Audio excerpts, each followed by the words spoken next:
रामलला की प्राण प्रतिष्ठा समारोह से पहले देश भर में पूजित अक्षत कलश यात्राएं निकाली जा रही हैं। इसी कड़ी में चित्रकूट से श्री राम चरण पादुका यात्रा निकाली जा रही है। यात्रा मंगलवार को कौशाम्बी से होते हुए प्रयागराज पहुंची। यात्रा का जगह जगह भव्य स्वागत किया।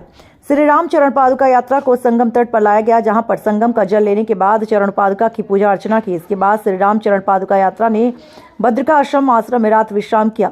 श्री राम चरण पादुका यात्रा का दूसरे दिन संगम नगरी में भ्रमण कराया। श्री राम चरण पादुका यात्रा विश्व हिंदू परिषद के कार्यालय केसर भवन पहुंचे, जहां पर यात्रा का भव्य स्वागत किया। विहिप के पदाधिकारियों द्वारा पूजा अर्चना के बाद यात्रा मलाक हरहर होते हुए श्रृंगेरपुर धाम के लिए रवाना हुई। श्री राम चरण पादुका यात्रा चित्रकूट से शुरू हुई और प्राण प्रतिष्ठा समारोह से पहले 20 जनवरी को अयोध्या पहुंची। यात्रा वहां अयोध्या पहुंचेगी, जहां यात्रा उन्हीं रास्तों से निकल रही है जिन रास्तों से त्रेता युग में मर्यादा पुरुषोत्तम श्री राम के भाई भरत उनकी पादुका को लेकर अयोध्या गए थे। श्री राम चरण पादुका यात्रा श्रृंगेरपुर पहुंचेगी। वहां पर यूपी के कैबिनेट मंत्री डॉक्टर संजय निषाद हरी झंडी दिखाकर इसे अयोध्या के लिए रवाना करेंगे। श्री राम चरण पादुका यात्रा में शामिल संत बाबा सत्यनारायण के मुताबिक यात्रा को लेकर राम भक्तों में जबरदस्त उत्साह देखने को मिल रहा है। प्रयागराज से ब्यूरो रिपोर्ट।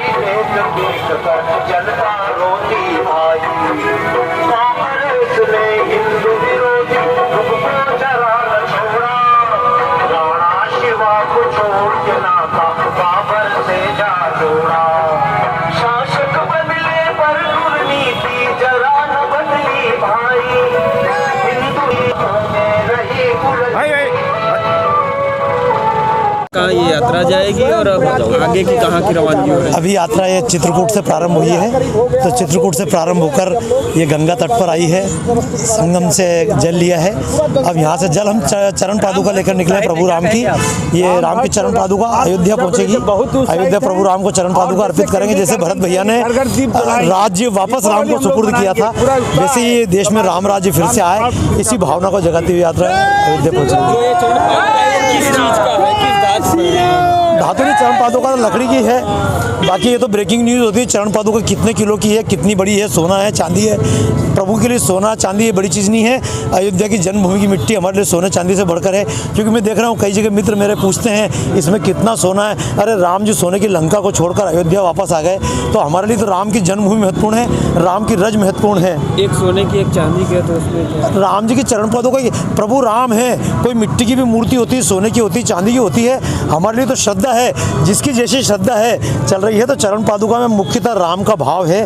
हमारे मन में इच्छा, जब राम का मंदिर बन रहा है तो एक तरह से राज्य तिलक के समान है। भरत जी ने बिना निष्प्रभ भाव से अपने पास आया हुआ राज्य प्रभु राम को अर्पित कर दिया। हम भी चाहते हैं कि प्रभु की जो सत्ता है, प्रभु का देश वापस प्रभु को अर्पित कर दें। इस देश में अब कोई जातिवाद न बचे, अब कोई भाषावाद न बचे, अब कोई प्रांतवाद न बचे। हम इन सबसे उठकर ये राम का देश बन जाए, राम राज्य आए, ये इच्छा है। इसी भावना के साथ परिचय, मेरा नाम तो बाबा सत्यनारायण है।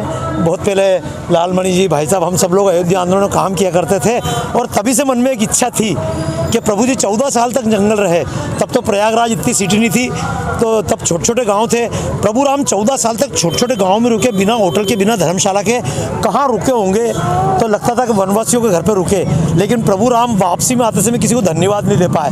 तो हमारे मन में इच्छा थी प्रभु राम की तरफ से हम सबको धन्यवाद दें। तो ये यात्रा हम चल रहे हैं तमाम लोगों के चरण स्पर्श करने के लिए, उनके धन्यवाद देने के लिए, क्योंकि आप सब लोग वही हैं जिनके पूर्वजों ने कभी राम की सेवा की। हम अपनी आंखों से सबके दर्शन कर रहे हैं। इसी सबको धन्यवाद देते हुए ये यात्रा निकल रही है। जय श्री राम।